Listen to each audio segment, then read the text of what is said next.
Greetings, my friends. Welcome back. Great to have you. Rush Limbaugh, the cutting edge of societal evolution. Okay, I have to talk about the Steelers and Bengals on Saturday night. Now, I made a study, too. I mean, folks, I don't know how many of you saw the game. I hope a lot of you. For those of you who missed it, I'm just going to give you the high points of what happened here that determine the outcome of the final minute. But it was a disgrace. It was a flat-out disgrace. It was, I don't even think the referees could have controlled this unless they had been willing to throw people out of the game long before the events late in the fourth quarter happened, and that just doesn't seem to be a step the NFL wants to take. But the Cincinnati Bengals had been stymied for 3 quarters on offense. They came back, and they had a 1-point lead over the Steelers. Vontaze Burfict, number 55, great linebacker for the Bengals, had the game of his career. He sacked Roethlisberger and took him out of the game with an injured right shoulder. In fact, when Roethlisberger was being carted off the field, Bengals fans were throwing batteries and bottles and cans at him. This whole thing was a total breakdown. In the stands, people were urinating on each other. Bengals fans were urinating on Steelers fans. Steelers fans were beating up on Bengals fans, and women were being beaten up in the face.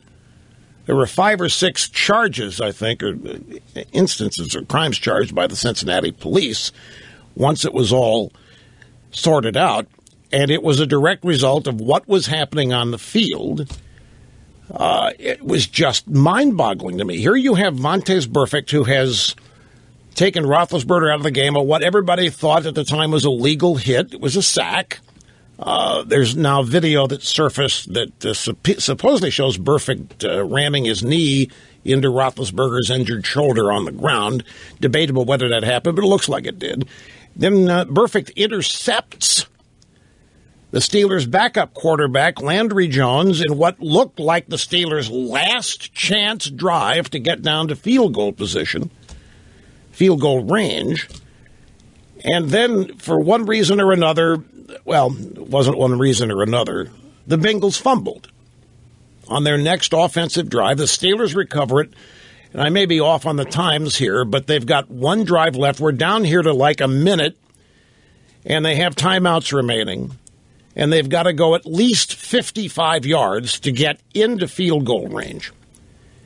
And the Steelers bring Roethlisberger out with his inability to throw anything longer than 10 yards, bring him out to quarterback the final series. 3rd down and long, tries to hit Antonio Brown over the middle. The pass is high. Brown has no chance of catching it, barely got a handle on it. And out of nowhere, here comes Vontaze Burfict, right shoulder, trying to take Brown's head off. Launched himself off the ground at the head of Antonio Brown, who was knocked unconscious briefly and flopping around on the ground. Number 24, Adam Pac-Man Jones, today claims that Brown was faking it, deserves an Oscar, that he was barely even hit. He's to go back and look at it in slow motion. Vontaze barely hit the guy. They're just all wet on it. But the point, it was stupid. Vontaze Burfict at that point had been the hero, the toast of the town. Plus, they were going to win the first playoff game since 1991. They had it as much in the bag as you can possibly have it in the bag. They just, it was just stupid. It was just,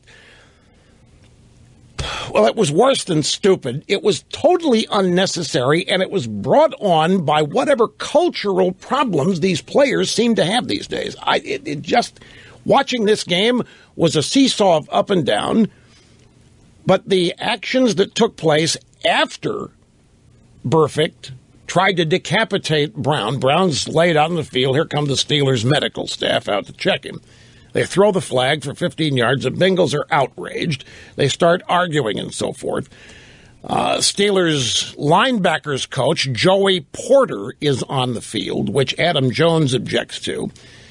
And Adam Jones, number 24, tries to get at Porter. In the process, practically knocks a referee down. That's another flag, another 15 yards. The Steelers end up with 14 seconds left, and they have to just kick a 35-yard field goal to win, which they did.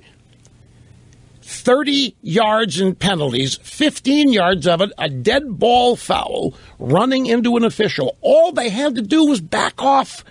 All they had to do, the pass to Brown was incomplete. It's 4th down. Roethlisberger cannot throw. And Vontaze Burfict couldn't help it, despite, and announcers were talking about throughout the game that Coach Marvin Lewis had failed to keep him in control, keep him in check. I mean, the telecast looked like a bunch of players on the Bengals side literally could not be controlled. It was, and I watched the media, as you know I'm wont to do. I studied the media on Sunday and today to try to see how the incidents in this game would be reported and reacted, because it should have been what happened in this game, how it happened, why it happened, who did it, all of it should be the story of the weekend, notwithstanding that poor kicker in Minnesota who botched the chip shot at the end of the Seattle game. But what happened in Cincinnati is the story of the year in the NFL for what it represents, what it tells us, and what it indicates. And it makes it's not a surprise to me that many in the media trying to downplay it as just another game where emotions kind of ran a little hotter than usual. It was much, much more than that. And it's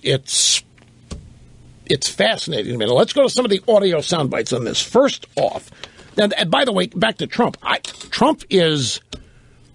So I think something's going on with Trump on this. I think there are a lot of people who think the NFL is going soft in a lot of ways, but that Vontaze Burfict hit on Antonio Brown is not an example of the NFL going too far in the other direction, trying to take the manliness out of the game. That hit was uncalled for. It was unnecessary. It may have taken place in the game back in the 50s and 60s and 70s. It may have even happened helmet to helmet back in the 50s, 60s, and 70s. But it was unnecessary. You know, folks, that hit, the best way to put this in, that hit is criminal assault if it happens outside of a football stadium, outside of a game. What happened to Antonio Brown is criminal assault. And it could be charged and prosecuted as such if it happened anywhere else. So Trump the next day comes out talking about how the NFL is going soft. There's lots of examples of how that may be true, but not after that game on Saturday night's game was not an example of the NFL going soft. That game was brutal.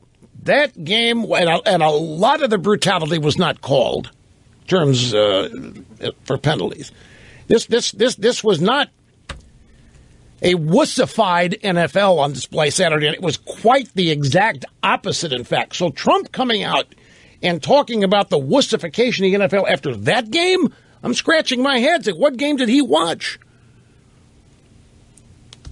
So it tells me that Trump has a radar, and he's aware of what people are saying about various things, and decides to chime in now and then if he thinks that it's politically opportune. But the timing was, because this was not the game to accuse the NFL of wussifying. This was not the game to accuse the NFL of becoming a bunch of pansies. This was not the game where you complain and moan about the referees going softer. This game, there's a reason why some in the media are calling it a prison gang riot. You remember, I once referred to a Chargers-Patriots game. I told people I thought I was watching the Crips and Bloods. Remember, the media jumped all over me for that. It called me racist and prejudiced and all this sort of stuff, and I had specific reasons for it. It was all about, a guy lost the game for San Diego simply because he thought he had been dissed. He lost, like Burfict, lost the game. Vontaze Burfict and Pac-Man Jones can say whatever they want to say. They lost the game. They had the game won. They were both. Burfict particularly was a hero.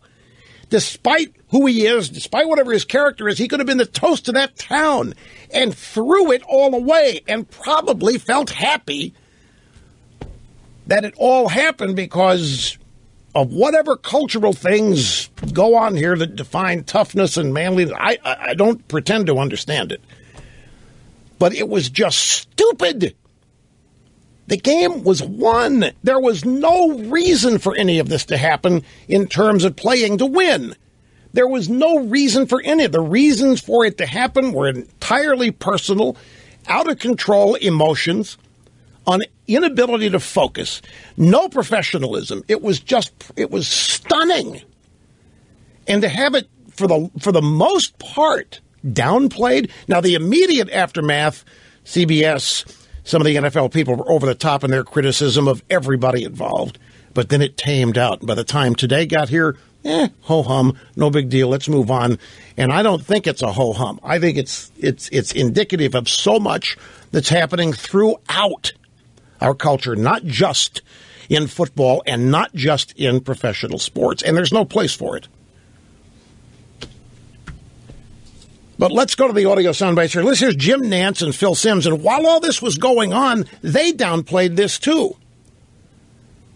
And it's understandable. I mean, they work for CBS, which pays the NFL a lot of money. And the NFL, there's a back-scratching thing going on. I mean, you don't rip and criticize the people paying the bills and making your programming possible and all that. But after a certain point, they could no longer ignore it. And when the slow-mo happened of Burfict attempting to decapitate Antonio Brown, that's when Phil Simms and Jim Nantz finally had enough. Can it get any worse? No. I don't know. It's been in so many different places tonight. Yes. Roethlisberger being taken off the field and fans cheering the fact that he was injured. There have been a couple of times tonight you've wanted to use the word disgraceful. And it's certainly, it's what it is. It's disgraceful. In so many fronts.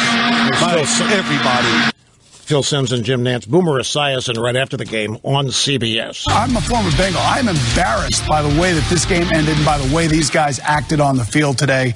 I feel bad for Marvin Lewis. And I'll tell you one thing. If Marvin Lewis can't control his players, then maybe Marvin Lewis shouldn't be standing there on the sideline coaching that dreck. They lost a game. This is incredible. Everybody's looking past, looking at the specifics of what happened. Yeah. Was it criminal? Was it this? Was it bad? Was it dangerous? Was it over? Yeah. They lost the game. They lost the stupidity of this. They had the game won. A dead ball foul simply you've got a coach out there. Like Pac-Man's running around and said, well, Joey Porter, he called him Jerry. He said, Jerry Porter got no business being out there. He's out calling our guys B.I. itches. Walk away. Pac-Man, walk away. What is the? Why do you have to bump a referee, practically knock him over to point a finger at Joey Porter? Walk away. But no, had to get to Joey Porter and give him what for. Here came the flag, another 15 yards. Here's Pac-Man after the game. We had to bleep 75% of what he said. Refs did a horrible job. You got Jerry Porter in the middle of the field talking to everybody. Then when somebody say something to him, he don't even supposed to be on the field. I can't tell you what he said and maintain our license here, folks. Gotta take a break. We'll be back. Don't go away. No. Don't misunderstand. I'm not saying the hit was anything unusual. I'm not saying the hit is unprecedented. Look, George Atkinson and Jack Tatum used to do this kind of stuff to Lynn Swann all the time. How many playoff games? There was one or two playoff games that took Swann out with a simple blow to the head, forearm, shiver, what have you. Swann wasn't even anywhere near to play. Back then, they called a penalty on it, but much like they did here, but they didn't do anything about it in terms of trying to police it down the road. It's just something happened in the game. But this was unnecessary. The game was won. It's more than hotheads losing control. There's something seriously wrong here. The motivation, obviously, on the part of some of these players was not to win the game. They had another purpose being on that field Saturday night, and that's where this problem breaks down. And the people that employ them, and they're college people. They're college graduates, for crying out loud. They're college men. I hear people ask me all the time, why don't these coaches tell these people not to do it? How about stupid penalties in the end zone after a touchdown? A 15-yard penalty for celebrating. You may think the penalty's crazy, the rule's crazy, but it is what it is. Why can't a coach tell a young kid, don't do it. I run this team. You're not going to do it. You score a touchdown, give the ball to the ref and get off the field. But the coaches today, they're grown men. I can't tell them what to do. It's a different era. They're grown men. I can't tell them what to do. Well, then why do we need head coaches? What do you mean they're grown men? I can't tell them what to do. Be no different than a parent saying, this is his kid, and he's my kid, he's a little out of control, I can't tell him what to do. I'm telling you, folks, there's a lot wrapped up in this. It goes beyond the football field. Here's Vontaze Burfict himself, and you got to hear Deion Sanders following this. Vontaze Burfict in the locker room being interviewed by the media. I don't know. Any more questions? Yeah, just to lose it this way, Vontaze. I don't know. Emotionally. I don't know. What words of encouragement or what have you said to your teammates after this loss? I don't know. Have they said anything to you, or I don't know. how do you summarize the season? I don't know. Now look at those questions. This guy has just personally, he and number 24 have just lost this game. Now, look, there are a lot of people that contribute. It's a team. I understand all of that. But these two people incurred 30 yards of penalties when the Steelers could not advance the ball to save their lives with 20 seconds remaining. I don't know. How does it feel, Vontaze? I don't know. Emotionally, I don't know. What words of encouragement would you have your team? Words of encouragement. It's amazing. It wasn't a mutiny. You know, here's Deion Sanders, who watched what you just saw and commented on it. You're not going to get any sympathy in America, being an African-American man, putting on, we call it the wife beater, tank top, putting on your weight, putting on your jewelry, and saying, no, I don't know. It doesn't look good whatsoever. That really upsets a lot of people. All they just want is answers, man. So Vontaze Burfict, I purposely didn't tell you, he's sitting there in his locker in a tank top with his hair in ponytail braid. And Deion saying, hey, man, you're not going to get any sympathy in America being an African-American man putting on the wife-beater tank top. I did not know that a tank top signified wife-beater. It does? Okay. We have tank tops. Well, I don't wear them, but okay, learn something every day. And then putting on your weight, meaning your jewelry. No, you don't do that, man. You don't do that when you want America to understand. Deion, that's the whole point here. Oh, well, I take a break. Time probably, for all the Trump talk here, Nitschke, Butkus, these people were sportsmen. There was no sportsmanship going on in these contested events on Saturday night in Cincinnati with the Bengals and Steelers. Anyway, there's more, and we'll be right back with it.